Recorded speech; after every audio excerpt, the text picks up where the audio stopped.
What I love about New Albany is the 4th of July parade. Sports. Starbucks. My other home.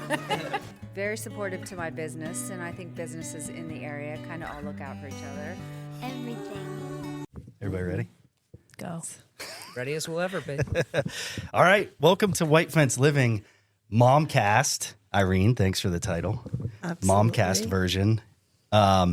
So we have, I've got 3 women that are much smarter than me. One's married to me, so should go really well for me. And I'll start to my left. So this is my wife, Natalie, who gets to listen to me play these things back at the counter. Yeah. She loves it. I know. I'm like, I've heard this 50 times. Why do you keep playing the same thing? And I'm like, anyways, I won't go into it. Like a teenager on a meme, go over and over again, right? Yeah. And then we've got City Councilwoman Marlene Brisk. Marlene, welcome. Thank you very much. Yeah. Glad to be here. Thank you. And drum roll, Irene Adams, round 3. Oh, yeah? Oh, you're a pro? I didn't know. Well, no, I think it all just happened the way it happened. And I told Justin after today, I'm going to have to renegotiate my contract. How long did you work for Karen Wellington before you got a contract? Oh, gosh. 12 years. Is I that got what some- we're doing? I got some You got some time? Come up with some extra funds. Yeah, absolutely. No, well, I'm happy to be here. yeah, thank you. So I really want the focus of this to be on moms. And so this is our Mother Day special. When this does air, it'll be like right before Mother's Day weekend. So as we talked a little bit before, there's going to be overlap in who you are in your careers. And but I really want the focus to be on moms, right? Mm-hmm. And your experience as moms and advice for moms and advice for each other. And I am just going to kind of hang back and see what happens. No, I've got some things prepared. I'll keep it moving a little bit. But I just want to start with like living in New Albany. What does it take? What does it take to be a mom in New Albany? What is it like being a mom in New Albany? Who's taking it? Marlene, go ahead. Okay, You start. I'm taking it. Okay. Well, I've been a mom in New Albany since 2003. Okay. Raised 3 girls here Yeah. who are now all up and out of New Albany at this time. But it was amazing. It was tremendous. I mean, we moved here, I think like most people probably do. We moved here because we wanted our kids in the school system here, and we felt like the neighborhoods would be great for them. And it turned out to be everything we would have wanted it to be. Yeah. We're a community here. People really raise each other's kids together, and it's pretty great. I've always worked while I was raising my kids. There's always that big debate between moms, those that work, those that don't work at all, those that work part-time. I was fortunate to be able to work part-time most of the time I was raising my kids. And we all supported each other, whoever was doing whichever version of that. And I just think it was a fabulous community for that. It really was. Yeah. It takes a village. Yeah, literally. And we were a village back then. Yeah, exactly. Yeah. That's right.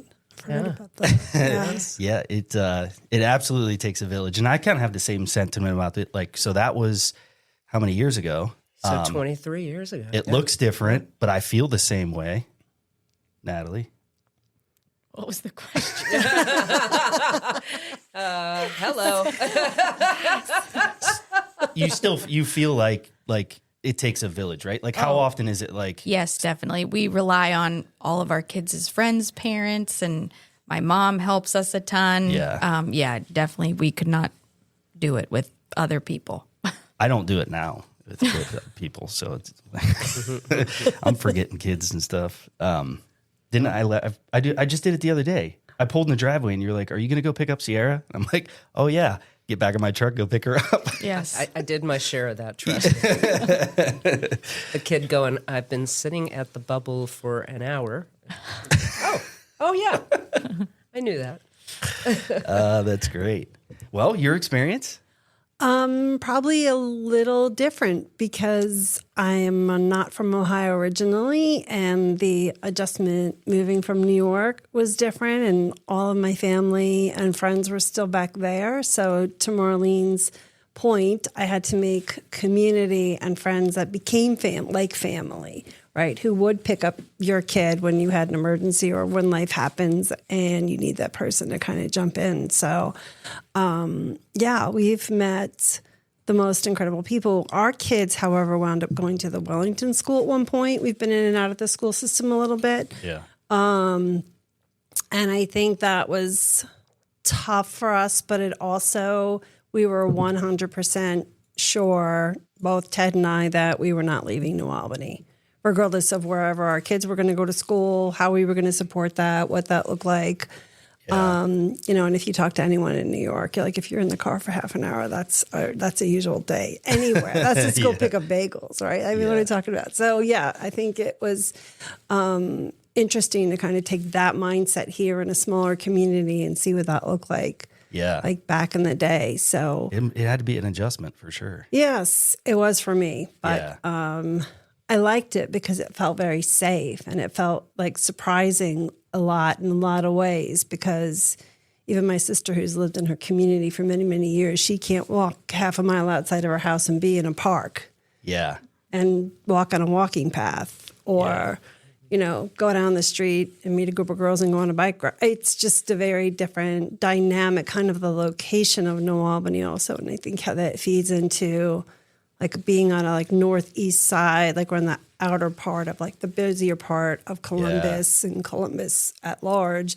And then you have countryside and I remember as New York, I'm like, there are cows out here.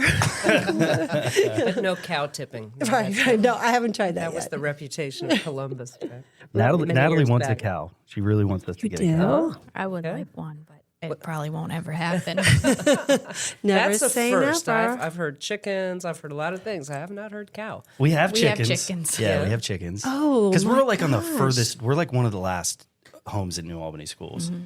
So Sierra wants a pig. That's not happening because I already have to have two. What about a goat? Why do you have to have two? I don't. They're very social animals. I guess they struggle with it by themselves. Oh, maybe get a cat and a pig. Yeah, Marlene's I don't think we're getting either. The kids are enough, let alone the kids, chickens, a dog who Natalie loves. He's just like another kid, worse sometimes. right. Yeah. But they're great. They're a big part of the family, right? Yes. So I'll say, taking up on what Irene was talking about, what's pretty cool here is all the unique sort of family-friendly opportunities too. So, now we have these free movies at the amphitheater, we have free movies at the parks, and we have free concerts at our amphitheater. Yep. And all these things are so walkable, and everybody goes over to the farmer's market. You can get something to eat and take it to a movie. I mean, there's so many family-friendly programming things, too, that we've been really working on them with Taylor Park.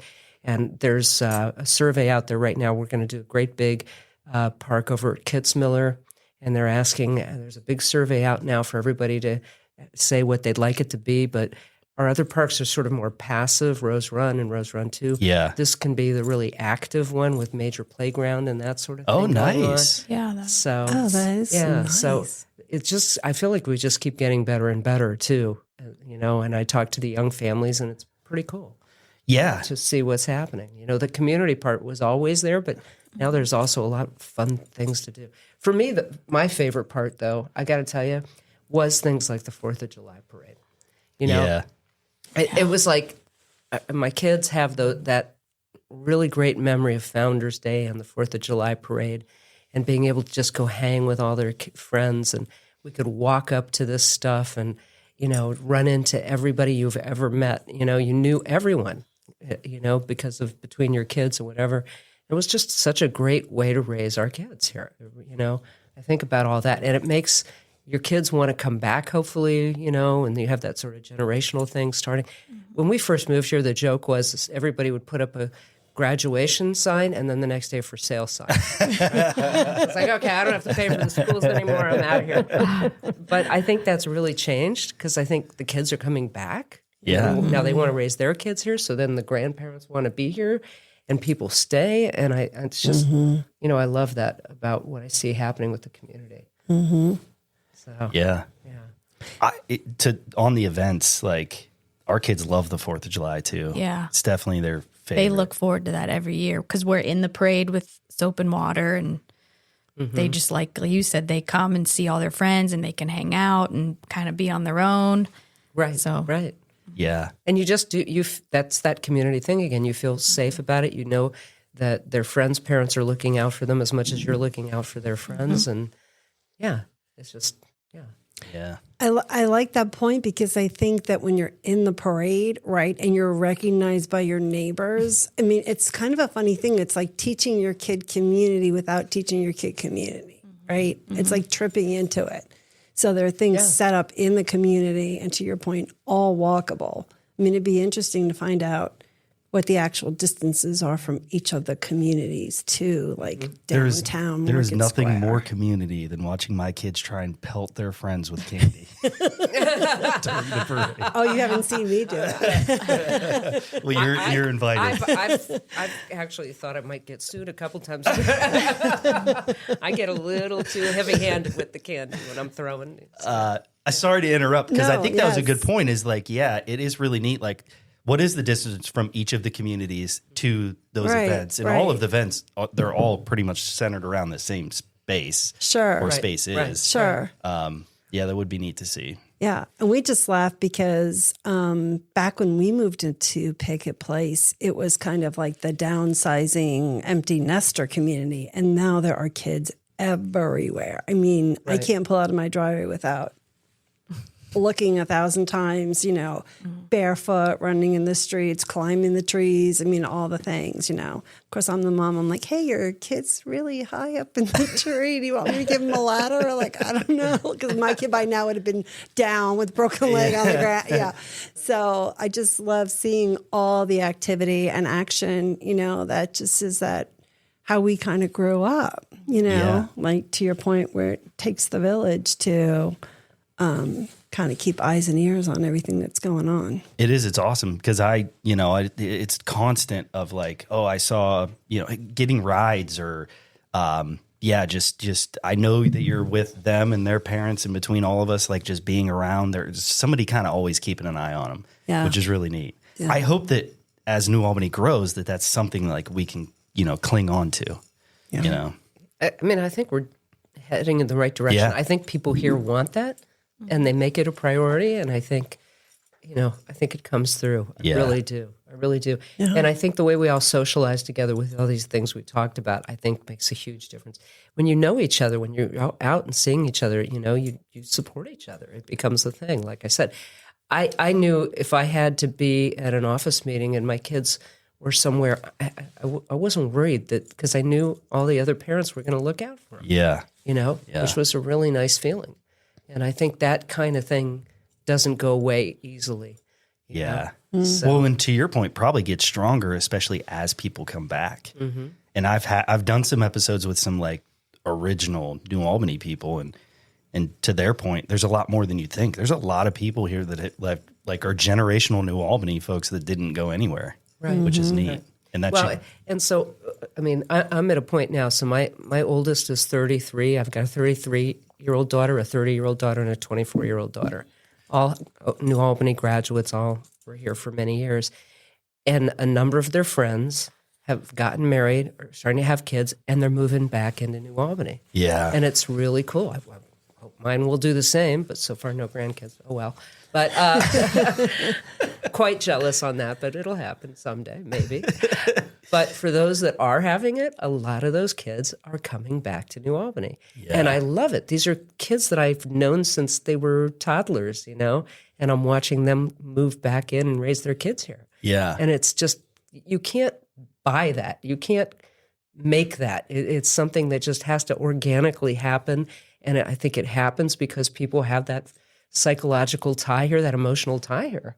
And it's great. And, I really also think about the schools and how the schools promote that, right? With the volunteer hours, and the kids are just like, oh, I got to do volunteer hours. And then, they're realizing like they're setting up for a Taste of New Albany, or, the chamber can use hands and, young, high school guys moving things around, helping set up to create these events.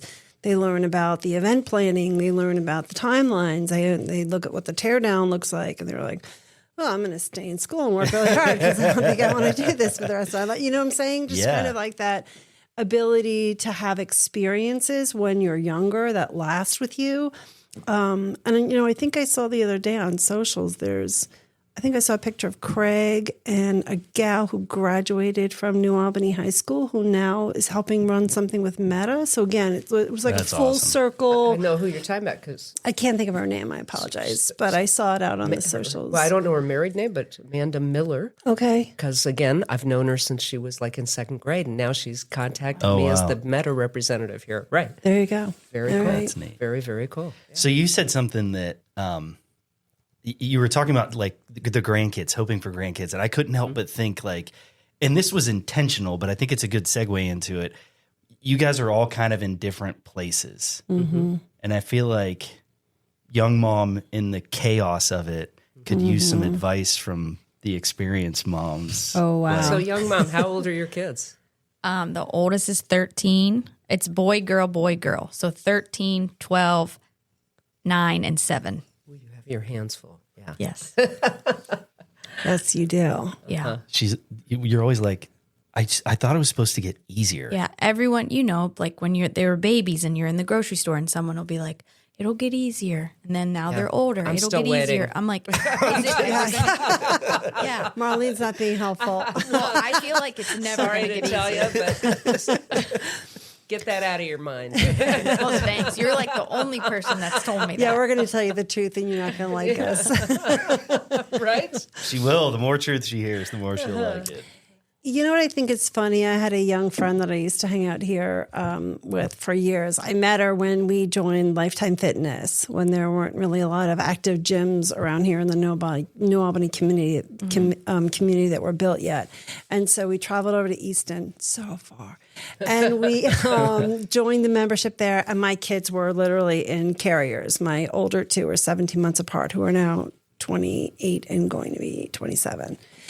And, the young girls at the front desk, like Nia, who are like, hi, like they look like they've had 8 hours of sleep and all those things, which is always good advice to start with, and lots of caffeine. And oh my God, your kids are so cute and they're so great and they're so adorable. And you're like, really? Are they? Because they're draining me, right, of all the things. And it's okay to say that out loud. I think that you have to have those girlfriends who you have those conversations with. And if you can, you put them in the gym for an hour while you go do something for yourself. And honestly, that Lifetime Fitness, they had a shopping option. As long as you stayed in the Easton area, they would watch your kids. Like, what?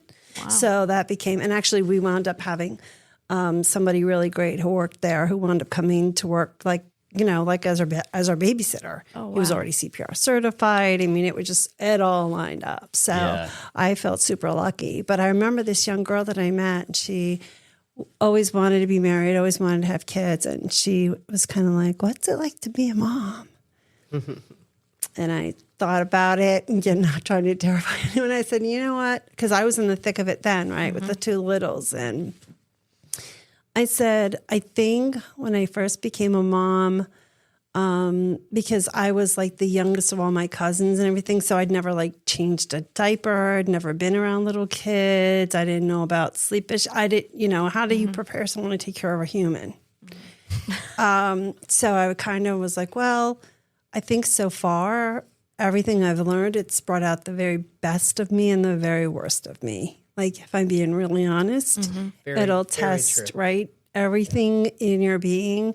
but it'll also like fill your soul. So sorry, you knew I was gonna cry, here we Justin.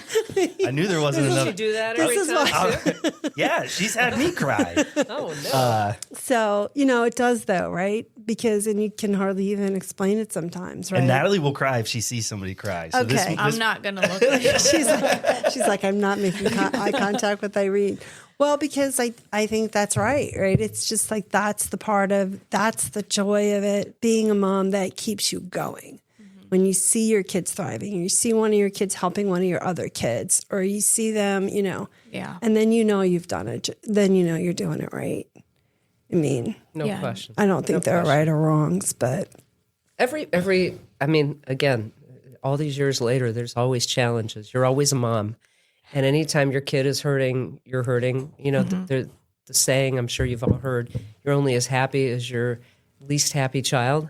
Yeah. I don't know if you've heard that one, but Oh, boy, we're in trouble. And yet, when you have, with 3 girls, somebody's always going through something. It seems like, but it's the biggest blessing in the world too, right? And you see them do something incredible, and it may be the most basic thing, but you go, "Wow, that's an incredible person," and I made that person, and you go, "Wow." So it's rough, You've been through a lot of the hard part. You have. she's in it. What I think where it gets a little easier, and then in some ways a lot harder, is you're getting close to it when they get a license. That's what I was going They to get say. the driver's Wow. license. It's Yeah. like it's like you can at least not have to constantly be taking everybody everywhere, but then you don't sleep at night waiting for them to come home. So, right? I mean, Yes. every phase there's a Yes. yin and a yang, I think, to it as a parent. But Totally. I was talking to a friend about this the other day because she has a graduating high school senior this year. And we were like, what is the model again? We birthed them, and then at 18, we're like, okay, bye. It's not bye-bye, but it's like putting them out in the world right now. It just seems like a lot, right? It just feels like a lot. And it's interesting because my kids are just a few years younger than yours, but so your girls wouldn't have been in that social media craze when the iPhones came out. my youngest was. Your youngest was. Yeah. Okay. Yeah. Do you see any differences? Oh my God. I will tell you, so again, 30, 33, 30, and then 24. And raising the 24-year-old was an entirely different experience than raising the first 2. And there were 2 things that changed. And it was the smartphone and it was the social media. And out popped like crazy, all the anxiety, all the stress, all the social pressure, all of those things. That it was just not remotely the same before that happened. Yeah. And I think it's a little better now, although I know it's not. I know there's a lot of challenges. But when when my 24-year-old, it was like, that was right when it started, and none of us had a clue. And we were all afraid to say no to anything. Well, they need the phone. They need it for everything. And everybody else is saying yes. And how do you not let them have it?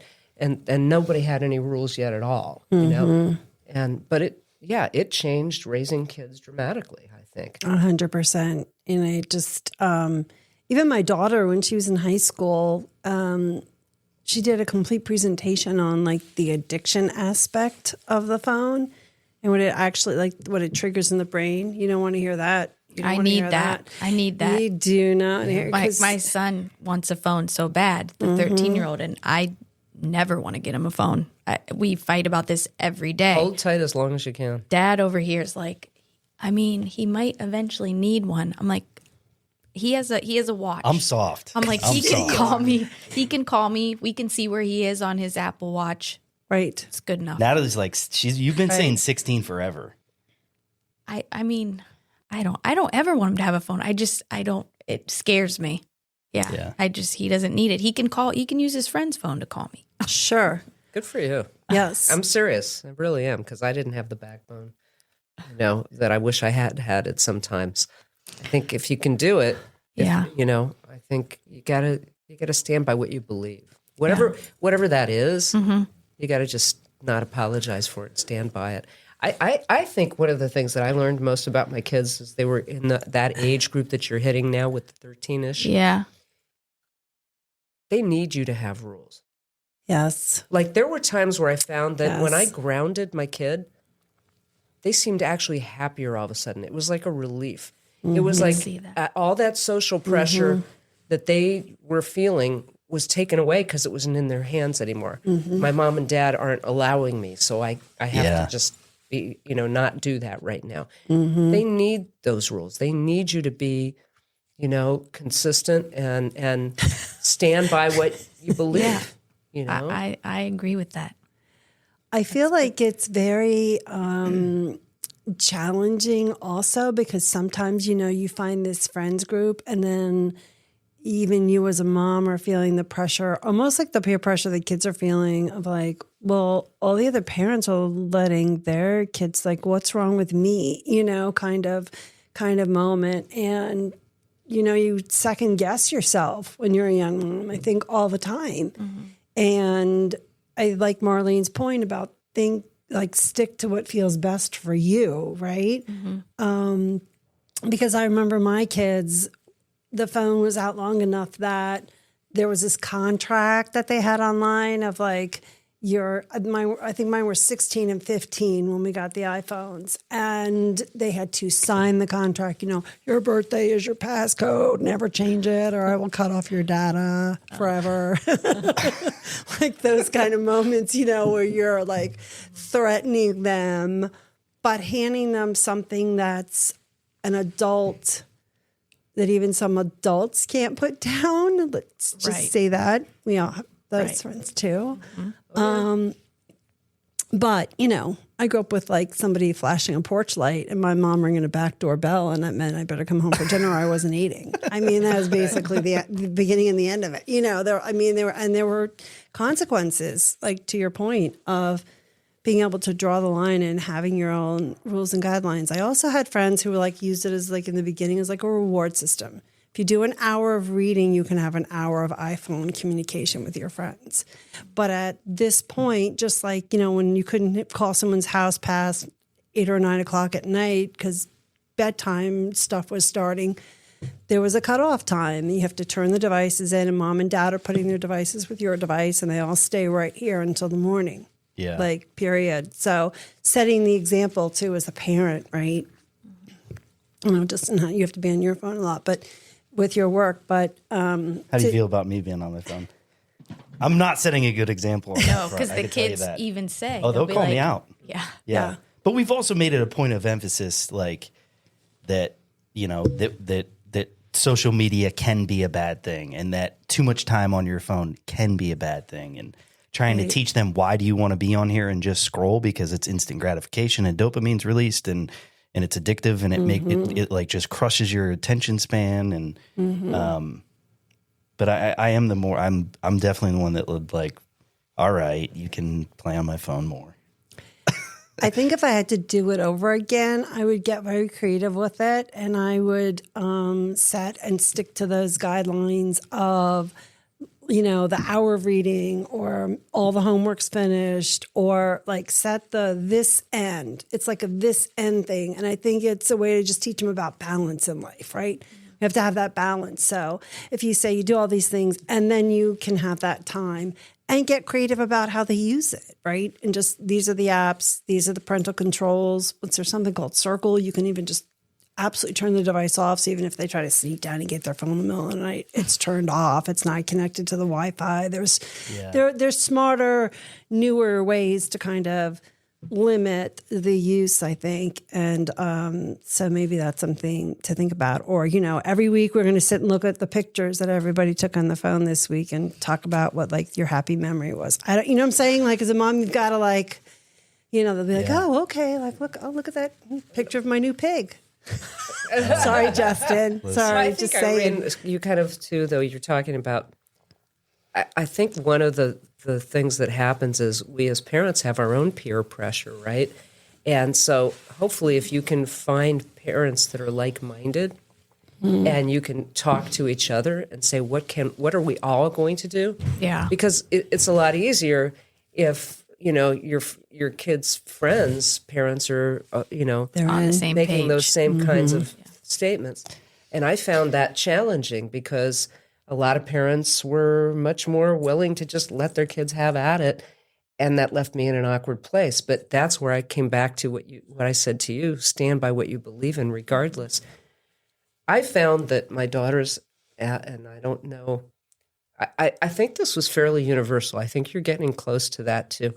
Sort of middle schoolish, the girls start to sort of have very different, some will accelerate socially significantly where others aren't ready to do that, but they feel pressure because these are the girls they grew up with. And I found that my girls ended up really changing their friend group because I wasn't going to be okay with what was happening in those friend groups.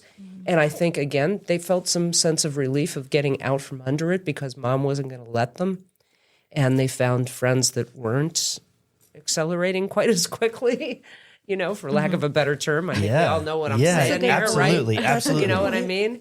And so standing by that, finding those like-minded parents, having your kids involved with those like-minded parents' kids can really help a lot. It really can. But it sort of seems like middle school, that sort of starts to split a lot. Because until then, it's really just not those same social issues. Yeah. It's really easy to just be friends with everybody. Right. And now you're sort of starting to decide how fast am I going to go in life and how much are my parents going to let me do. And there were kids where I just said to my kids, those parents are allowing things to happen at their home or they're, providing things they shouldn't be. And that's not going to be okay. You're going to not be going there. Yeah. And so that can help a lot if you find those like-minded people. This is really, this is You're nodding your head like I know if exactly. the audience could see us right now. Yes. I think you're saying, I hear you, and I have begun to have these experiences. Yes. And we have some really close friends that are on our same page that I kind of talk back and forth with, and we kind of feel the same way. So that helps. But yes. I feel like it's starting what you're talking about. Yeah. Yeah, we were just talking about it the other day, and this is what I really hoped would happen, and I just knew would, is like, I knew a lot of this would be affirming or reassuring. I didn't think it'd like hit home quite like that, because I know there's going to be a lot of people in the same situation listening to the same thing going, because I can't empathize or sympathize, right? But I could see what it would be like, kind of like a feeling of being on an island, and more of this needs to happen because I think everybody would kind of maybe like feel better about their situation because I think everybody's going through similar things and you feel like you're the only one. So when we talk about community again, like you said, you find your people, right? And then what happened when I was first here in New Albany, again, happy surprise. There was like a mom's group that was formed back when I lived in Hampstead Village. It was the first home that we had owned here in New Albany. And so it was kind of like an unofficial way to like at least once a month get out of your house by yourself. Whether you're driving in your car, eating chocolate, screaming, playing radio at the full blast, doesn't matter what you want to do. You need to do it because it's just the reset of reminding yourself, right? You said earlier, and I hope you don't mind me sharing, you guys have known each other since high school, right? So maybe my question is for Justin. How have you seen your beautiful, like, the girl you knew become a woman, become a mom, and have your children? What does that look like from your seat? Yeah, good question. You're always good for a good question. That like part of wanting to do something like this, it's such a small thing that I could do to show my appreciation for my mom and my wife as a mom. But to answer your question, yeah, it's been amazing. Like she's grown more than I'll ever grow. Like I'm done, I think, growing. But like, you know, yeah, it is. I feel think like she just looked at you like, you better not. She's like, if you're done, I'm done. I rely so heavily on her for everything. And yeah, she has gone from many different phases that, I couldn't do it without her. Yeah, it's been awesome. So poor Justin, now he's on the spot. Somebody just turned his podcast on him. By the way, I'm never getting invited back. Right. The tri-trek has ended. Yeah, the trifecta's over. Do you think that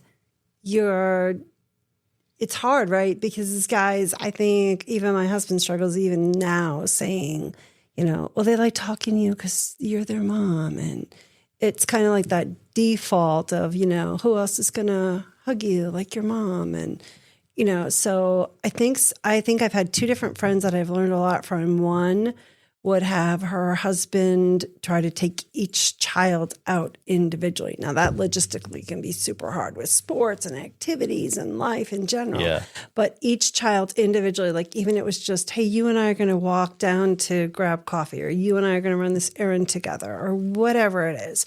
Just doing that individual one-on-one with your child, which tells them no matter how busy dad and mom are and working, doing other things, you know, it's just my time with dad. And that is the lasting, right? Yeah, for sure. They don't know I exist most of the time. Like they'll be sitting next to me, like, Mom, screaming. I know, and I hate it. I'm like, Dad is in the house. Why are you always talking to me? They will like look right at me like, Mom, where's Vinny? That's their favorite question. It's not a big house, but they like will scream where each other are at. And I'm like, God, but they will. They'll be like, hey, Dad, how are you? I'm like, good. Can I have some ice cream? I'm like, what do we do? Ask me. I'm an adult too. Well, they know you're just going to say, I don't know. Let me ask Mom. That's probably exactly right. It's just the perfect answer for everything. Right. Right. But think about that, right? Because then the break isn't there, and the moment, you know, is like. And it's funny. My mom lives right next door to us, so I even still do it when I don't have it.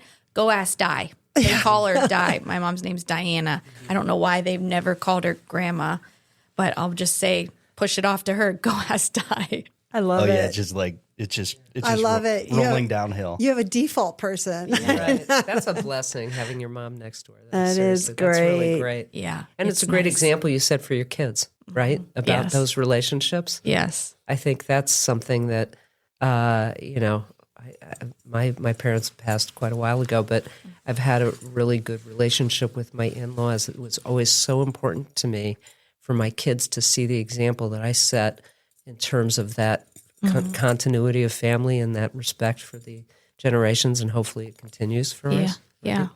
I do think Irene's right, though. I do think that one-on-one thing is one of the best things you can do. It's challenging to make it happen. Yeah. But even if it's a 20-minute, let's go get some ice cream, with 3 kids, you know, you have 4, you'd be amazed at, I think that little bit of one-on-one is a really great way to connect with your kids.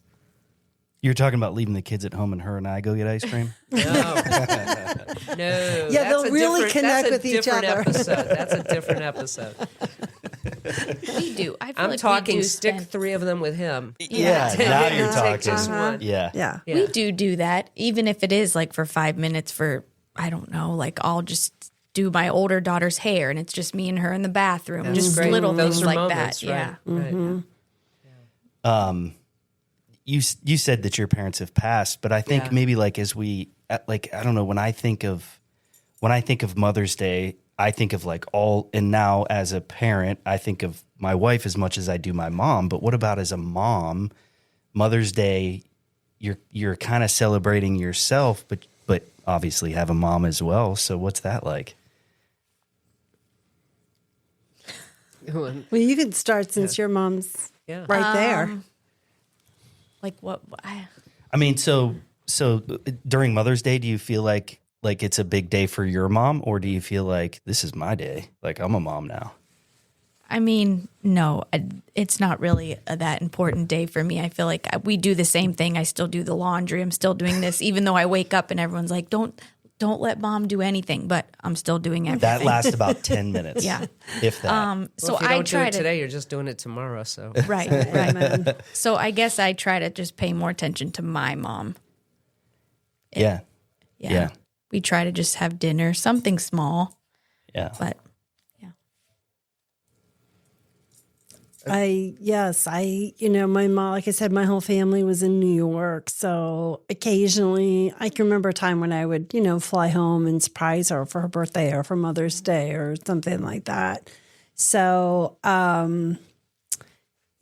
she's gone now. So it's tougher, right? Yeah. Just doing something she would have liked to do to remember her, Because, I wouldn't be here without her. What's a moment you feel like, that's my mom. Like, I am my mom. Is there anything that you say that you're like, oh, God, that's my mom? Well, you know what's funny? I didn't think about this until, some of the recent work that I've been doing that's really been ramping up with the foundation. And I find that my mom, without saying who she was, just showed empathy and care for all people, always.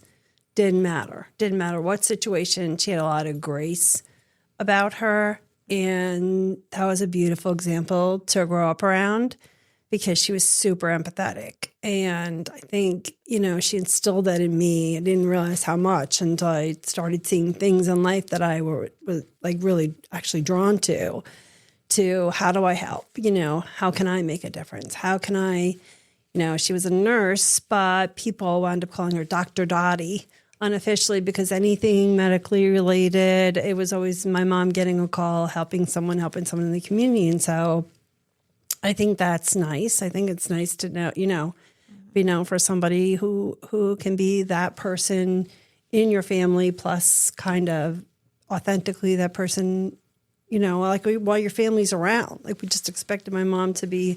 I was talking to somebody the other day. I forgot we were talking about something gross at dinner. And I'm like, I'm sorry, we probably shouldn't be talking about it at dinner. And he's like, I'm a doctor. You can't offend me. I'm like, I grew up with a nurse. We talked about the ER all the time. So, yes, it was kind of just like, right, we kind of are, the people that have influenced us, that have come before us. So I'm really happy that my mom was that person because it's instilled at least one good thing in me. I don't know about the rest. I'm working on it.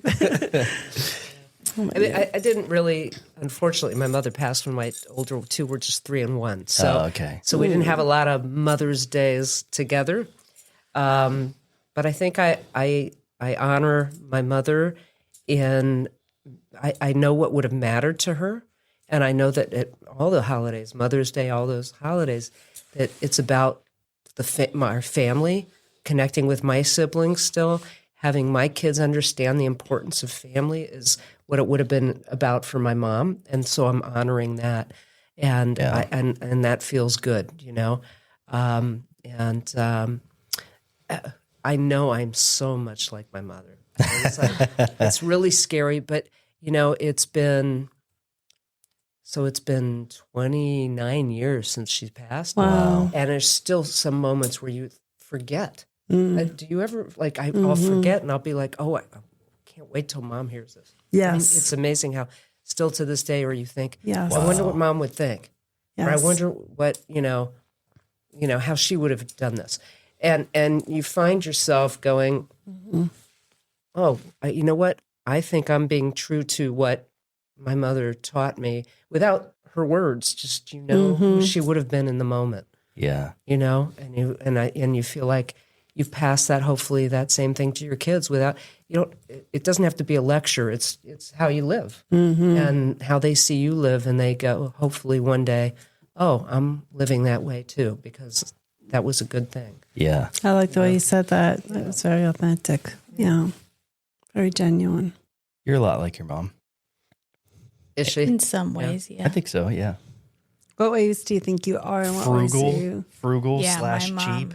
It's all about. You don't need that. I'm like, was that a negative or a positive? Oh, it's a positive. It's a positive. Oh, you admire he's happy cheap. about that. You admire Yeah. cheap. Okay. Yeah. Yeah. I wouldn't say cheap, frugal, right? Cheap didn't come out so nice. Yeah. Yeah, I don't want to be Even called cheap. frugal is right on the border. It's on the edge. I right. have these notes that are telling me like, don't be the fourth voice, stay small. And then I blurt something like that. Yeah. No, You're in trouble when this is over now. She's coming home with us. Yes. That's usually where I am, is in trouble. So No, you know what? We're resourceful. Like women are resourceful. I'm not that men aren't, but I just find that, and we're the multitaskers. And it's funny how, like, Venus, Mars, right? It's like there's some things that men are better than us at, and there are things we're better than men at. And I'm, I think you need to say that out loud. And so what I think Justin's saying is we're resourceful. We're like, why would I spend this on that when that could get these things for my family? And it's always putting the family first. I see that with my work every day. I put the family first, but I've definitely not been frugal. Well, In fact, I'd like to go back and be more frugal. If I had just been a little more frugal, I'd be retired today. I get that. all right, get the tissues ready. Because one thing I do want to touch on, right? Why I thought, you were one of the first people I thought with Natalie that I wanted to do this is the foundation and your direct.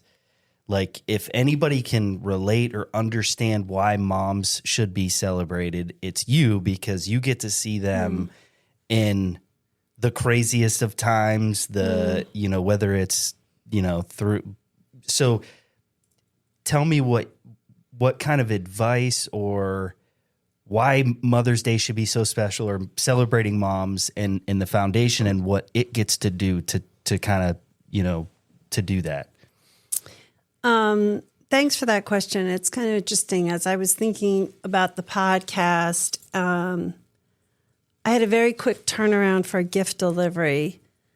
I found out 6:00 on Friday night that a friend wanted to donate 4 crew tickets.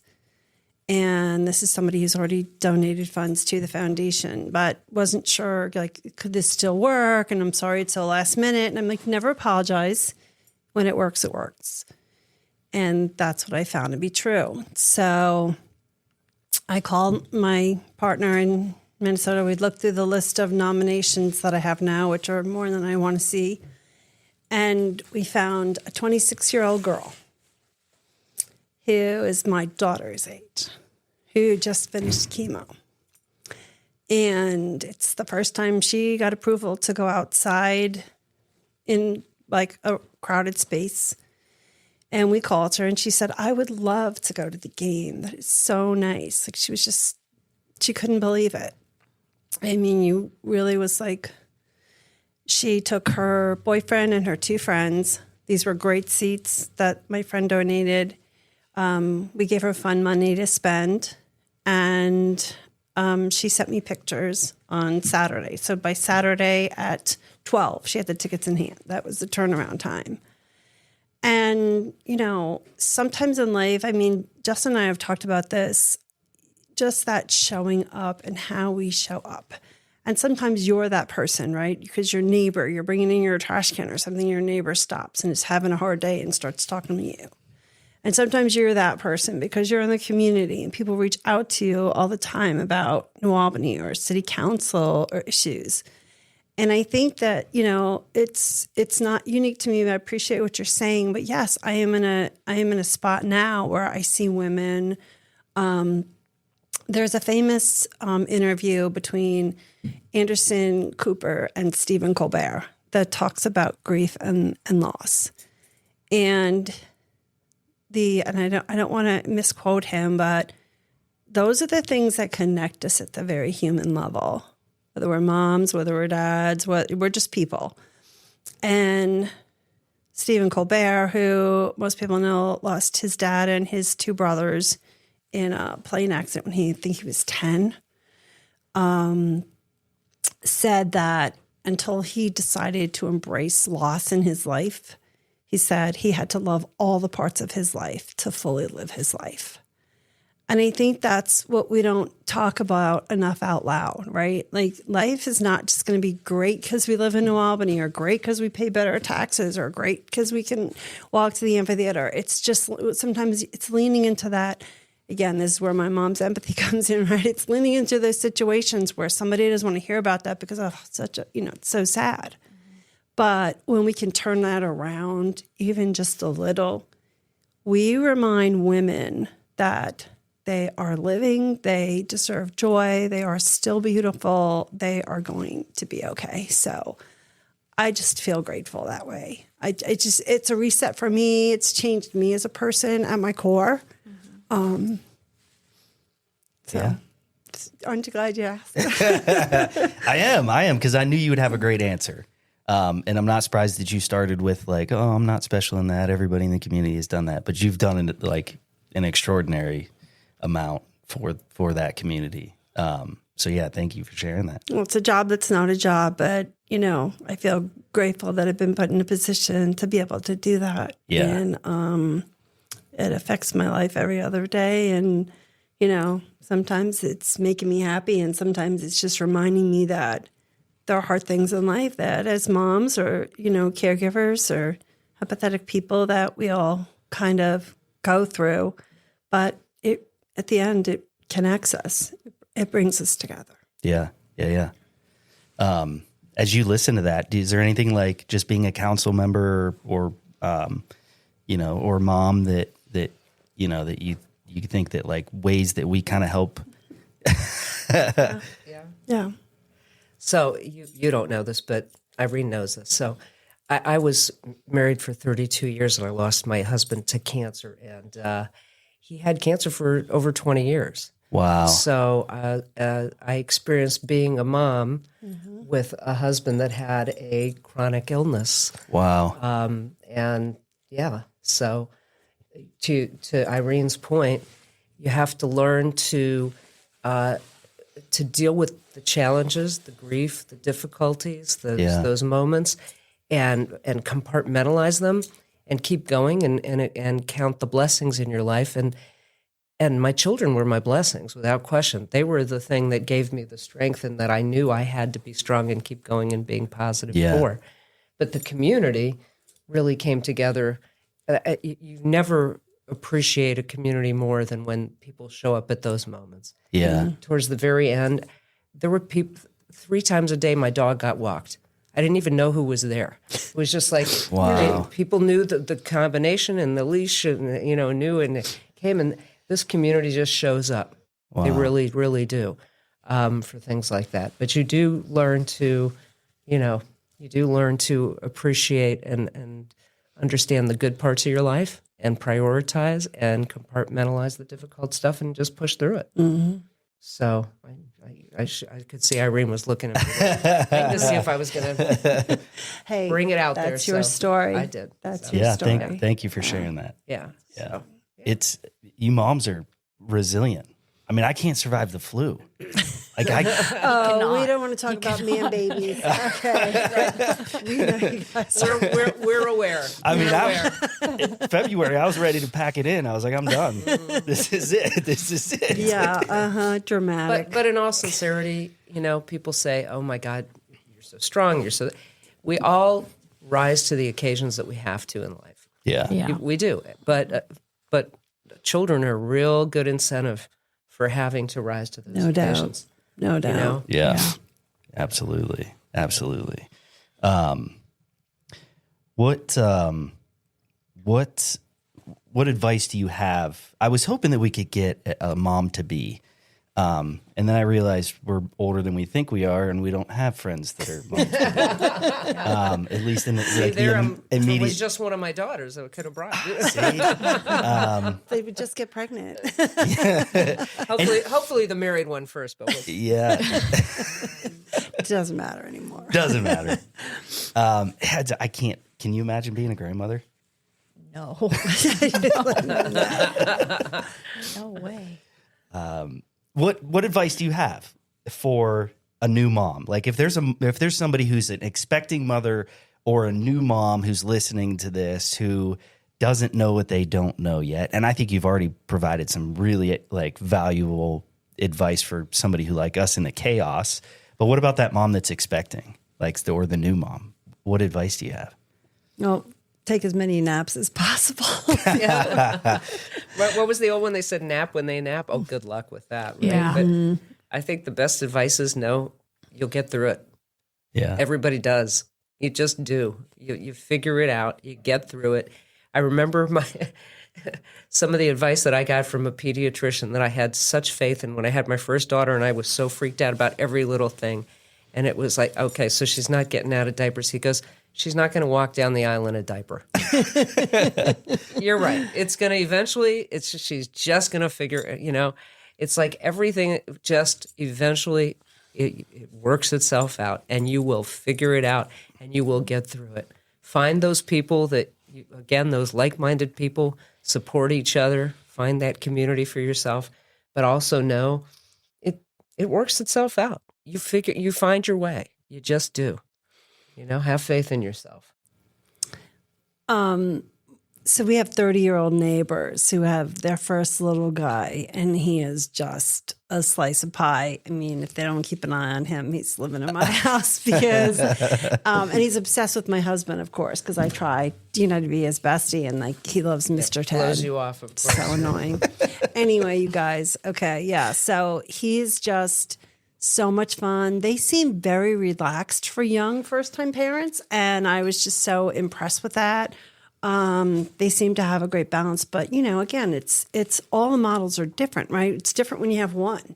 Remember when I just had my son, and then 17 months later I have two, and they're both under 2. And then you're like, oh, this is different, and then 6 years later after my daughter, I had another son. Now I have 3. It's like, oh, zone defense. I'm in a lot of trouble now. So, getting the sitter in to watch the baby while I take the other 2 to the zoo. And then, because again, no family here, no other, you feel kind of guilty. Like, why do we guilt ourselves? Like, what is that about? Good. I would like an answer to that question. Because I'm bad at that. Are you bad at that? Yeah. I say that to you all the time. Oh, you're feeling guilty right now. We all are. We all are. And I think that's one of those things where you talk about if I'm a stay-at-home mom, I feel guilty for that, or I feel somehow inadequate about that. If I work, I feel guilty that I'm not, with my kids enough. Whatever choices we make, we always feel somehow. Men they don't have that. That doesn't keep them up at That's night. just not right. It's not fair. It's like they just do whatever choice they make, and they don't seem to have that. We always are second guessing ourselves and judging ourselves and feeling guilty. And it's something we have got to get over. But it's not just as moms, I think as women. I say to my friends all the time, I'll be on the pickleball court and somebody will hit a phenomenal shot and they'll go, oh, that was luck. And I'm like, no man would call that luck. They'd say, damn, I'm good. Right? Yes. Right? And then they have a terrible shot, and they're like, it's typical, and they apologize. Don't apologize. A man would not apologize. They would just be like, that, it just happened. It was the wind. It wasn't me. We have a tendency to be over-judgmental about ourselves, and we really all need to work on that. We need to build each other up and not let ourselves do that. No, I agree. And I also think that's, again, just generationally, right? I mean, there was a whole model back then, right? I love the 1950s commercial of like every wife, you would see her in her dress, like with her cigarette, is making dinner right now, it's like, and, have your man's cocktail and his slippers ready when he gets home. You're like, wait, what? So there was just this model and this version of like the women's role in the world and the man's role in the world. And thankfully, I know women who are out there killing it, and the men are staying at home with the kids. And I have at least 3 friends who have that model in their life. And one's one of my young neighbors next door. Yeah, I know, right? So, a girl can dream, but I mean, it's just kind of like, and she's traveling and she's at all the fun dinners and all those things. So it's interesting though, because now I look back on the time that I had, being at home with the kids. And again, I'm working now, right? Yeah, so it's interesting to see how the model can change, and you can never say never to yourself, and you can't guilt yourself about it. And when you're going through tough times with the kids, I think it's good to remind yourself. I had a friend who lived in our neighborhood in Pickett Place. Her mom lived with her, and they're good friends. They're a lovely couple. And one day, this was at a time when stuff was going on with my house, with kids, and I was feeling like a big fat failure as a mom. And I remember going down to the house because I think the grandma had been sick or something. I was bringing a soup or something, as we all do in our communities. And I showed up at the door, and the grandmother came to the door to thank me. Just not feeling well, but came to the door to thank me because that's what she was brought up to do. And she said, how are you doing? Because it must have been written on my face, right? Like how tired or exhausted I was or stressed I was. And I said, I'm okay. She said, no, you're not. She said, I'm going to tell you something. She said, you have done everything you need to do. And now life will teach your child the rest. So it was a really hard thing to think about. It kind of brought me that quote that the John Lennon quote, like, everything is okay in the end. And if it's not okay, it's not the end.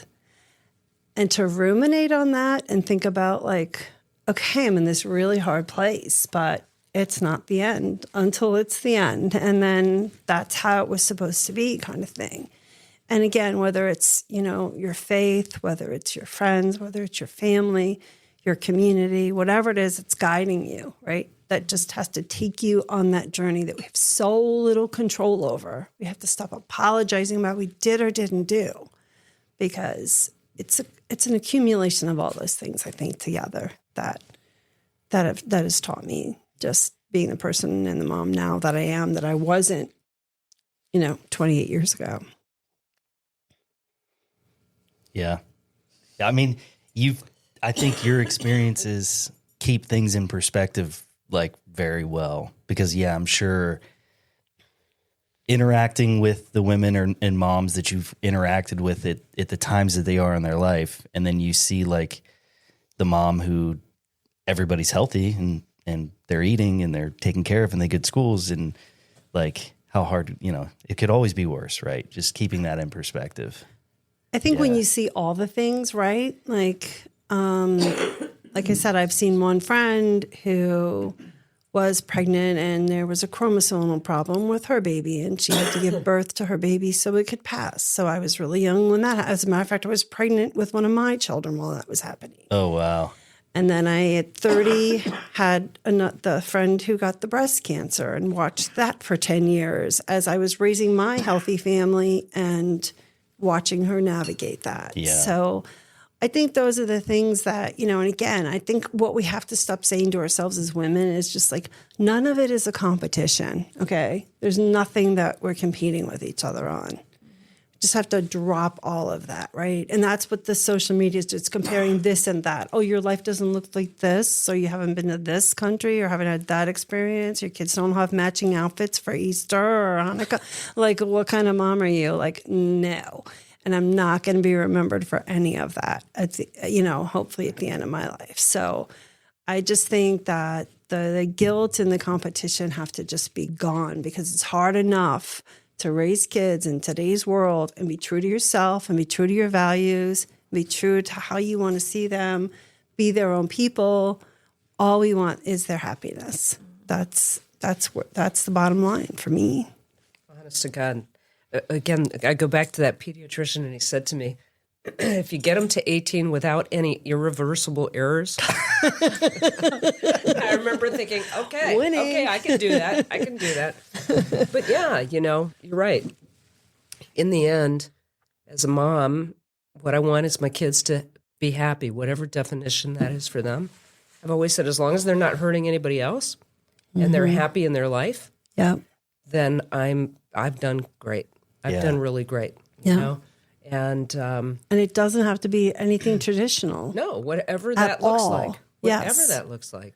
That's the other part of the judgment piece and the competition piece. Like, it doesn't make a difference what kid your kid's going to what college? I mean, like, why are we, Right. again, Right. what everything around us is trying to tell us to do as a mother or a parent, is that really going to make a difference? I mean, how many people do you know went to a certain college and aren't doing anything related to the career choice that they picked when they were 17 or 18? How's that working out for you? Well, right? I'm always amazed. I think about 3 girls raised by the same parents in the same house, and all 3 of them are so different. And it's really interesting. And you talk about, nature versus nurture and what, and so I say to people, look, there's some frankly really crappy parents out there that get really lucky and their kids are just phenomenal people and vice versa, right? So the best we can do is just hedge our bets. That's all we can do, right? We got to do what we believe in, and we got to do what we think is right, and we just hedge our bets and hope for the best. But I do think, again, eventually, I do think it just works out. It really does. Yeah. No, I like you guys bringing that up, especially about the comparison piece and what really deep down what is important. And we, again, talking about social media, and we talk about that a lot. And I catch myself seeing something and I'm like, man, am I jealous? And then I'm like, is that really what it was like there? So this is one little screenshot, because I could take a really good, we could take a really good vacation photo. We're the world's most unlucky travelers, by the way. But any major hurricane lately, we've been in the middle of it. Mexico, Carolinas, You pick them all. Oh yeah, yep. If you want to know, we don't want a vacation with you. No. And we told friends of ours that. Where are you going next month? Exactly. I'll go somewhere else. Exactly. If you want to hedge a bet on a hurricane hitting wherever we go. But I've caught you doing it, right? Where it's comparison's the thief of joy. You don't know what's really going on. I know what's going on here, and I feel pretty good about how we're doing and where we're at. And yeah, could I sit and look at somebody and where they are and how great it looks? But if I do that, then I'm not teaching the kids the lesson that I want them to really learn, which is just focus on you, right? And I've always said, I've always tried to tell them that the most important thing in the world is time and relationships. And I asked one of the kids one time, I was like, do you want a new mom? Would you want a new mom? And they're like, no, no. And I'm like, you don't want. I want to know why you asked that. Yeah. I'm a little concerned. Were you guys having a fight that day? No. My point was do you want another brother? Do you want another dad? Do you need more? And the question, of course, is no, they wouldn't want that. I was like, but you want a new gaming system. You want new toys. You want new that you will always want more and more and more. But if you have relationships that you value, that's fulfilling. You won't need more, right? That'll just be what you need. You don't need to go out and get more of that. So to me, that's way more valuable than a car or a vacation or anything like that. Right. Phone. Yeah. Your phone. I mean, I did start that off really bad. Yeah, by the way. that was really Do you want a new mom? That was a little bit He's still in trouble. He still hasn't recovered. you are not going All right. home in a good place. So I swear it's right here. It says, don't be the fourth voice. Right. And you just keep doing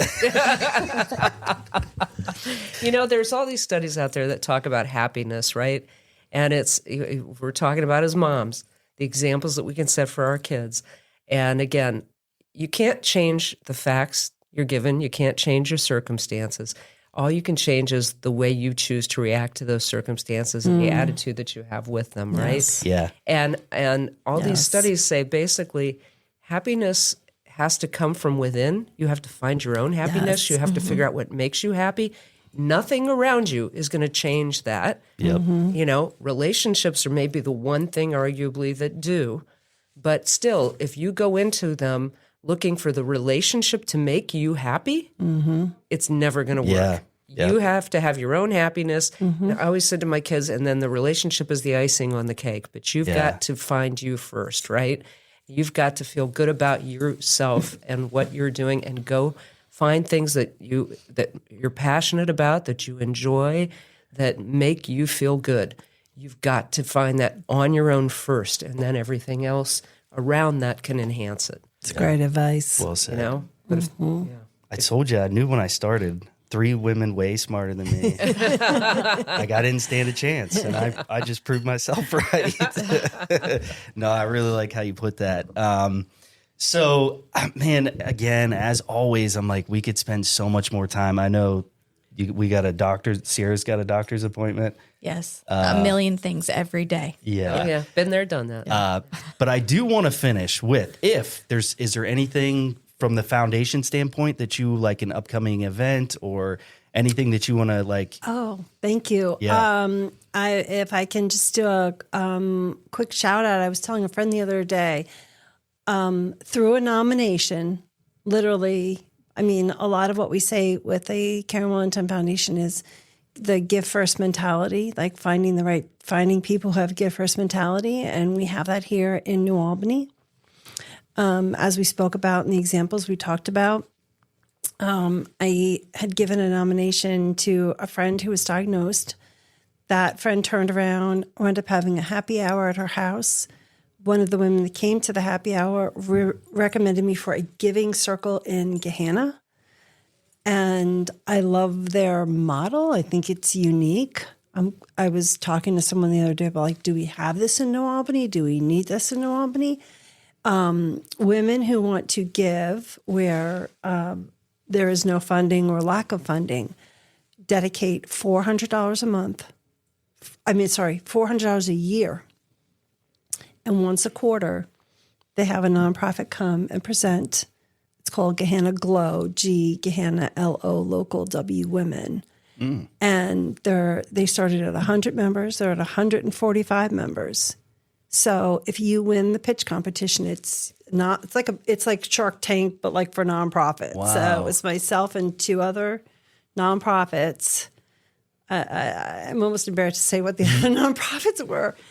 And when I walked away with their nomination, that's $14,500 for gifts for women living with cancer. Like, that's huge for me.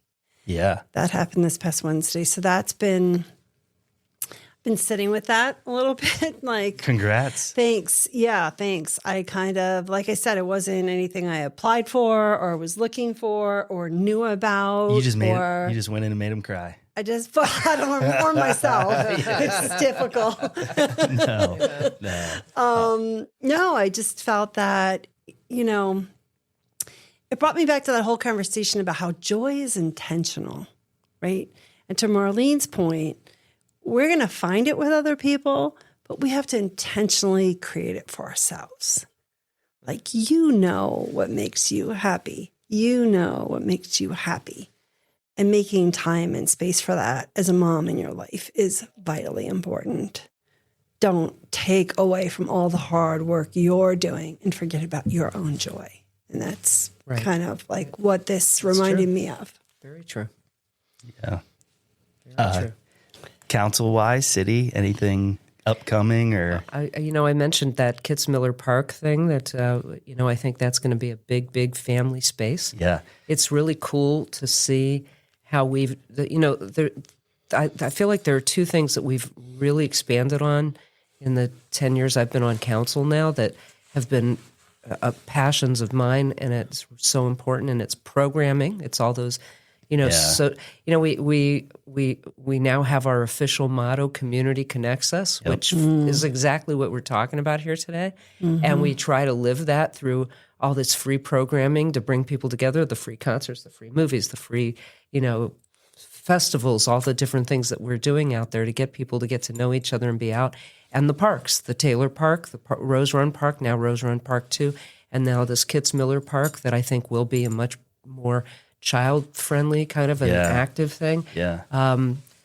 Just come on out, get involved, do those things. And if you think we're missing the mark on anything, let us know. If you go to our website, my cell phone number's there, everybody's is. It's like, let us know. We want to know what we can do to make things different. But just get involved in the community. And there's so many great charitable organizations in our community. Yeah. Our food pantry is unbelievable. Oh, it is. The amount of people that are involved in that. Yes. And I'll make a plug for, are you familiar with New Albany Bridges? I don't know if yes. you are. So I'm on the steering committee for New Albany Bridges. And Healthy New Albany, I'm on a committee for them that and they do so many wonderful things and free classes and places to learn about mental health and about healthy cooking and living, right? Yep. There's just so much that goes. My favorite part about being on city council in New Albany is that I get invited to and I'm aware of all these amazing community organizations and events that people do just because they're community minded and they want to do something good. And there's so much of it in our town. We are really lucky here. There really is something for everybody. You know? Yes. Yeah. Yes. Yeah. There's just a lot of opportunities to do good things and to be involved with your fellow residents. And Yeah. There's so much I definitely wanted to have you as mom on the show. But I do want to give you a little credit because I try not to do a ton of research, but I was made aware of like the role that you played in Brick House Blue, and Brick House Blue being the place that we record these.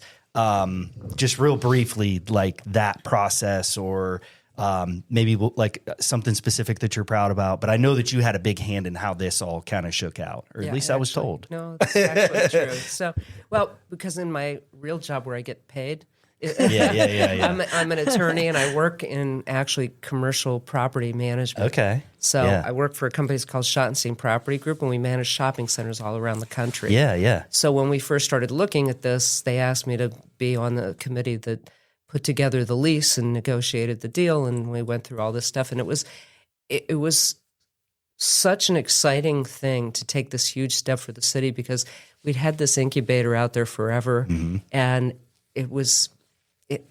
We all knew it needed more, but we never dreamed we could go this far. Yeah. And we were scared a little to do it and make the commitment, and will it, fill up? And we had all these graphs and these theories and this, okay, we can hang on for a couple of years. And it just, it just blew it out of the park right away. And it just shows, again, people want to be in spaces with others here. Yep. People are interacting with each other. Neil is amazing, the guy that runs all the programming. I've always loved him. I've come to a lot of the programs here before, so I was always involved in it in that way. And we bring people together, and there's an energy in this town, and this is just another example of that. Yeah. So we're absolutely. real proud of it. I'm grateful to our council for supporting it because we did have to. It was a leap of faith to do it. But it's been phenomenal. Yeah. I think it's worked out great. I think it's worked out awesome. Well, I was saying to you when I met you, I said, I feel like, again, goes back to the point of like being curious, right? It's just to be curious about what's happening, like beyond what you think is happening or what you think you know about New Albany. Like you said, stigmas or, just all people, right? And like Justin being able to bring on he's had the kids, the high school kids on here. He's had, he's just kind of all over being curious about what is going on out there in the community. Who should we be talking to? What special interest stories do we need to know about? What young entrepreneurs, what successful business people, what about the people who've lived here for long periods of time and what their experiences were like 25, 30 years ago versus now? So I think that history is important. The history is really important. And now we've built the history. Like you said, we were a village and we're a city. And, that didn't happen because people weren't curious or didn't lean into their community. So this is a part of that. Oh, thank you. Yeah, and you doing this is really cool, actually. It's fun. I'm so psyched about it. I know. No, because, it's like if you can do all of the programming and all the great things in the world, but if nobody knows about them, if nobody's, and in your podcast with Craig Moore and all the different things that you've done great. that really, Craig. but you're pulling out all this great information so people know about their community, and I think that's phenomenal. Thanks for doing it. No problem. Yeah. Thanks for coming on and being part of it. So I will end with some rapid fire. Uh-oh. Oh, boy. Yes. I think I have to go to the restroom. Don't be looking at the screen. I know. Are you cheating over there? Yes. She has all the content. So we'll start with Natalie. Restaurant you can take your kids to without losing your mind. Mellow Mushroom. It's Mellow like Mushroom. our favorite place. Yes. Irene. And this could be where you took them when they were at an age that they would make you lose The your mind. bucket. They love the bucket. They love the kid mac and cheese. It's solid. It's consistent.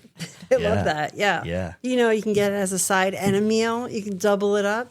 Ooh. Just saying for friends. Yeah. Yeah, one of the biggest tips in town is you can get carry out of kids' meals and end up with basically a full salmon or fillet for half price. Hey, That's an empty nester kind of a thing you learn. I like it. When you're getting close to social security age, you start figuring that out. Well, when you were raising your kids, where would you take them? Like, because it's changed. Nowhere. Yeah. I was waiting for my chance. My answer is nowhere. There was nowhere I took 3 girls without losing my mind. Inevitably, one of them ended up in the parking lot with me sitting on the curb while the rest of them ate dinner. That checks. That is awesome. That checks. All right, Irene. Best parenting advice you've ever ignored? Let that go. The question, or that's your No, advice? like the question. No. As in it was good advice and you ignored it? No, like the best that what you're asking? parenting Is that- advice that I ignored. Yes, Yeah. like So it was Where good somebody advice, but you else- ignored exactly. it. Yeah. Yes. Yeah, and yeah. somebody was like, I was telling them about a situation and something with the kids, and it was stirring me up, and they were like, you need to let that go. And I was just like, you don't know what's going on. Like, you know, in your head, you were like, but you don't know. And no, but to the point of what we were saying before about how it's going to work its way through, right? And being like patient and taking a breath and saying, okay, I'm going to give myself, I do this now in my life, I'm going to give myself a week to figure that out. I just start putting a, you know, and then every day I can touch it again. But when you're emotional and you're in the midst of it and you want to make a decision and you really shouldn't be making a decision. Natalie gets the old paper and pen and paper out. Literally, she loves doing that, by the way. She hates technology, but she will put pros and cons, and the kids will do it with us. Like, that's her exercise. Yeah. That's an awesome thing to She's teach them. She's old school. That's amazing. I love that, Natalie. I actually do. Yeah. What was the question? Advice that you've ignored. Ignored. Before, I'd be remiss if I didn't like share something about my mom. And her mom taught her that she taught me, and she's always said is like, I know what you're going to say. well, there's 2 of them. Pick your feelings off the floor before somebody else steps on them. Yeah.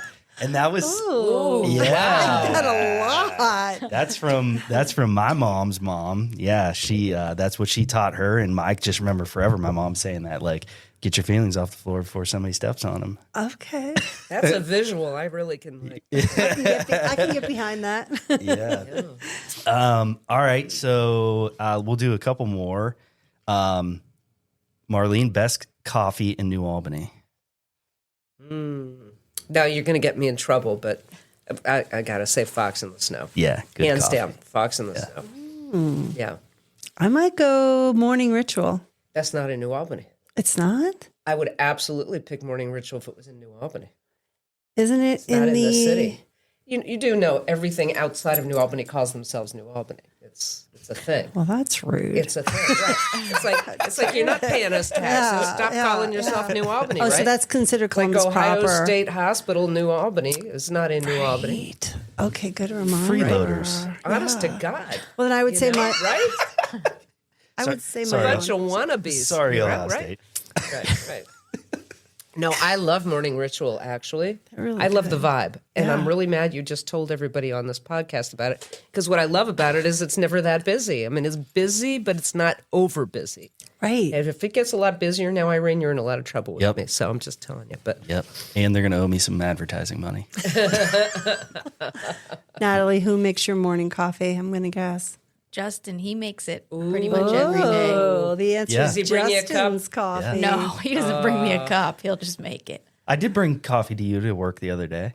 Oh, from Dunkin'. I like Dunkin'. I know that's Yes. like nothing special, but oh no, that's No, a thing. don't say that. No, all my Long Dunkin' Island coffee friends is would a be like, thing. Dunkin'. Yes, no. Yeah. I mean, Ben Affleck did a commercial about it, so it has It's to be gotta pretty be cool. good. Doesn't get any better than that. That's right. I like we don't do the Keurig, the like the one pot. Yeah. Like I will, even if it's myself, I will make a pot of The whole coffee. pot. Yeah. I'm too lazy to clean it up. I I gotta know, have the man. pods. Yeah. He does not clean it. I clean it every single day. I was just going to say. Oh, well, that physically- explains a lot. I thought right it there. cleaned itself. I don't, Yeah. Yeah. Those filters just walk back to the trash can all alone.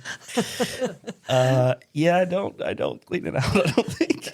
He's going to be doing that from now on. Oh, that's great. We're going to make a list of things he's going to have to do from now we on. got, Yeah. we got you. Never ask your kids if they want a new mother. That's got to be at the top of the list. I didn't mean it that way. You're in trouble. And then you responded so much better, and I'm like, God, I'm an idiot. That was awful. All right, Target run. Natalie, 30 minutes or 2 hours? 30 minutes. I'd like it to be 2 hours, but that would never happen. So Yeah. 30 minutes. What if you were by yourself? I could make it 2 hours, Yeah, but then you start to feel guilty. probably. Like, I got to go home and do the laundry and this and this. But, All right, yeah. Irene, 30 minutes, 2 hours? Both. Both? Yeah. Yeah. Certain days call for certain runs. Yeah. I felt like Yeah. I can get lost in there. Marlene? When my kids were young, 5 hours, $1,000. Have to be in Target. Well, now we spend. You can't go to Target. You can't mention Target or anything around that plaza without going to Five and Below for. Those squishies. Right. Something. They're This new, dumpling squishies. dumplings. That's like the new thing. They're $1. The kids will call this poor place and just ring their phone off the hook, trying to figure out when they come in. Oh, yeah, it's madness. Maybe I have to go get one. Good just- luck. Maybe we'll start calling Learning Irene. Express in New Albany. That's like the big place too. My kids all want to go in there because they have all the squishies too. Squishies and Neatos and Yeah. That was also a very financially dangerous place for me with my kids. Yes. But it was Learning so Express. great when there was a birthday party. You literally walk yes. in. This is the price. Oops, this is the price range. Like we're going to the party. They wrap, wrap it. They it. put the give name on it. And you're like done Didn't and they done. used to have like that you could put like it was like a wedding list, right? Yeah. For the You could birthday. be like a You had registry. a registry. Yeah. Or thank you. I couldn't think of that. yeah, like a registry. They had a birthday oh, registry. They were not messed Oh, wow. So I you'd didn't walk know and you'd that. be like, Yeah. oh yeah, Yeah. Justin's birthday. Oh, here's the list. Like, I'm gonna go make one. This one my for gosh. himself. for Justin. They have some really cool toys in there. I bet they do. All right, we really got to wrap up, but I want to end with one last thing. And anybody could answer this, or you could all answer it. But what's one thing about being a mom in New Albany that you hope is still true in 20 years?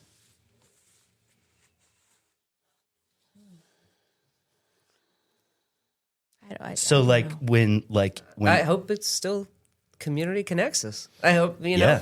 hope our motto of the city, I hope the feeling that we all seem to have, we're at 3 different situations here and we're all saying we've experienced it. I hope it's still there. And I think it will be. I really do, because I think every generation sets the example for the next one. And I think that we are a place where people come out and meet each other and help each other. I hope that's the case. Yeah. Good way to close. Moms, thank you so much. Thank Thank you. you. We'll do it again. Thanks for having us. Yeah, thank you.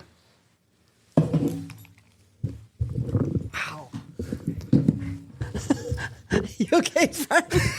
I'm so sorry about my cough. Oh, that's fine. Oh, I was you trying Be sure to follow us on social media for news, updates, everything that's happening in New Albany.